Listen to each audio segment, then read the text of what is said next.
Dje në 9 maj, në ditën e Europës, Shqipëria e gjeti veten më pranë se kur Bashkimit Evropian. Për herë të parë, pas shumë dekadash, rruga drejt Bashkimit Evropian nuk duket më si një horizont i largët, por si një maj tani më e kapshme me sy dhe e arritshme në kohën që kemi në dispozicion. Negociatat kanë avancuar me ritëm, kapitujt janë hapur në kohë rekord, marrëdhënia me Bashkimin Evropian ndërtohet ditë pas dite me rezultate konkrete dhe tani më Komisioni Evropian dhe vendet anëtare përmes ambasadorëve të tyre janë në një fazë kyçe të procesit ku diskutojnë raportin e komisionit, i cili nënvizon se Shqipëria i ka plotësuar të gjitha detyrat e shtëpisë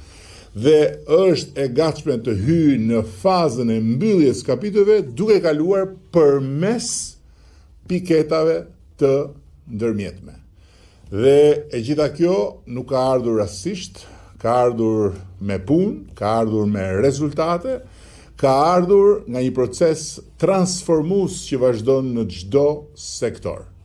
Reforma në drejtësi, transformimi i administratës, digitalizimi i shërbimeve, modernizimi i ekonomisë, investimet dhe transformimet në energji, infrastrukturë, standardet të reja në sektor strategjik nuk janë pjesë shkëputura dhe asnjë listë fjalësh pas të cilave ka pak përmbajtje, por janë hallkat e një zinxhiri gjithnjë e më solid të ndërtimit të shtetit evropian të shqiptarëve. Prandaj 9 maj nuk është për ne vetëm festa e Europës,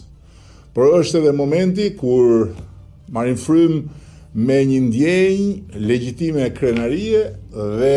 ecim përpara për të arritur majën që tani më është e arritshme me thjesht dhe vetëm angazhim dhe vullnet.